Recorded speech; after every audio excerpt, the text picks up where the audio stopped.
Hi guys, so in this video I'm going to talk about the different strategies that are available to you in the world of property investing.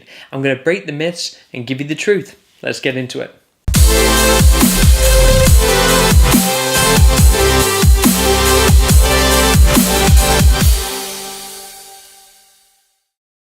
So what I want to go through in this video is the different strategies that are available, and more importantly, the different price brackets that they fall into. Investors are always asking which strategy they think is suitable for them. And I always believe it falls into the amount of money that you have available and the amount of skill. So let's go through the strategies and find out which one is suitable for you. Okay, first off, we have the standard buy-to-let properties. It's a single let property and all you're doing is buying the property with a mortgage, not needing to do any work to it, and you rent it out. This is a very simple strategy and it's an easy way to park up your money and get a good return. So if you've got about £200,000 and you don't have the time to really get into property investing, you can simply use that money by putting down deposits on a number of properties and get a good passive income from that. There's nothing wrong with that, but by doing that strategy, you are parking in a lot of money for a long period of time. So if you can afford to do that, that's great. The next strategy, we're going to move down the price brackets. So let's say you've got about £100,000 lying around. Now with that, you could do the buy, refurb, refinance strategy and try and pull out as much money as possible to keep that £100,000 going. £100,000, it sounds like a lot, but when you're investing in property, it really can disappear in a matter of months. So this strategy, you want to be buying properties that are around about, let's say, £70,000. You're doing about £20,000 worth of work to it, and the £10,000 that's left over, that's your solicitor's fees, miscellaneous costs, council tax, etc.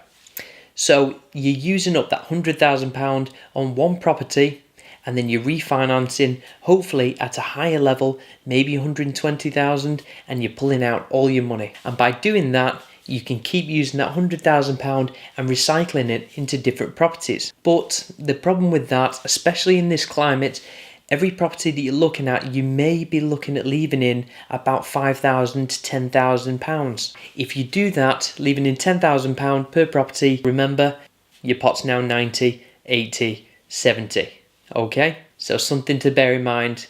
£100,000, you can do this strategy, but you've got to be very careful about what you leave in. Okay, next strategy that I'm going to cover is HMOs. This is a buzzword in a lot of investment circles and everyone wants to get into HMOs. The main reason they want to get into HMOs is because of the cash flow. If you're doing a single let property, you may be getting, say, £600, but when you're doing a HMO, you could be getting £500 per room. It makes sense. But for HMOs, you have to be prepared to leave in quite a substantial amount of money. Here in the north, even when house prices are low, a lot of the valuations are coming back as bricks and mortar valuations. And people are leaving in, on average, around £40,000 to £50,000 into these deals. So for this to work, you need to have access to around about £150,000. That will buy you the property, it'll pay for all the works to be done for the HMO, and then once you refinance at the end, you leave in £50,000. But what you'll do there is create a great cash flow, but it is leaving in a lot of money. So if you can afford it, this is a great strategy for you. If you can't, we've got to look for another one. The next one that you could look at is maybe rent-to-rent deals. A lot of investors are really interested with rent-to-rent deals. And this is because it's a very low capital entry. So you don't have to put a lot of money up at the beginning. However, you have to remember, it's not free. Okay, to sort a rent-to-rent deal, you have to do a lot of groundwork in the early stages to find a landlord who will rent the property to you, and you will give them a guaranteed rent for a period of time. Now that means you're going to have to pay a deposit, and you might have to pay first month's rent. You're then going to have to pay to have the property refurbished into possibly a HMO. That way you can increase your monthly cash flow. So you've got to cover the rent, you've got to cover the deposit, you've got to cover the refurb and all the furniture. And that's all before you've even had a tenant move in. So you have to have your war chest put to one side that will cover these costs until you're fully set up. So don't think it's a free strategy. I would say you need to have a minimum of £10,000 on standby for that. But as you can see, the costs are substantially coming down. Okay, so far we've covered a number of different strategies. I'm not going to go into every single strategy in this video. I'm just going to pick on these basic ones, and we've got one more left. The final strategy that I'm going to cover in this video is sourcing. Now, everyone is doing sourcing these days. Everyone is talking about sourcing, and at every network meeting, you're going to find 90% of the room is filled with sources. Now, the reason why everyone wants to do sourcing and everyone likes the idea of sourcing is because you can do this with zero capital input, and you can make thousands and thousands of pounds doing this. However, when it comes to investments and property investing, if you're not putting in money, you've got to put in the time. It's simple. If you're not putting in a lot of money, you've got to put in a lot of time. It's as simple as that.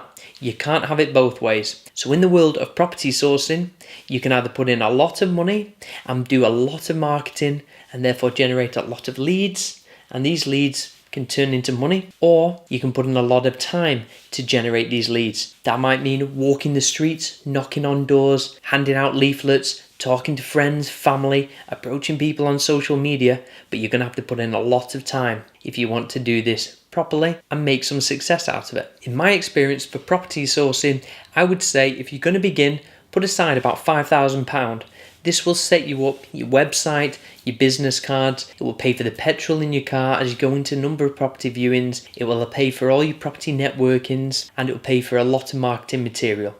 You want to try different marketing strategies, and therefore you do need some capital to begin if you want to make life easier for yourself. Okay, so I've covered a number of strategies there. I hope it was useful. Maybe you're the person watching this video thinking, I have this much money, what can I do? And hopefully I've provided that answer for you. If you found this video useful and you want to hear more, or you have any questions, please add them in the comments below. Please subscribe to the channel, and I'll see you later.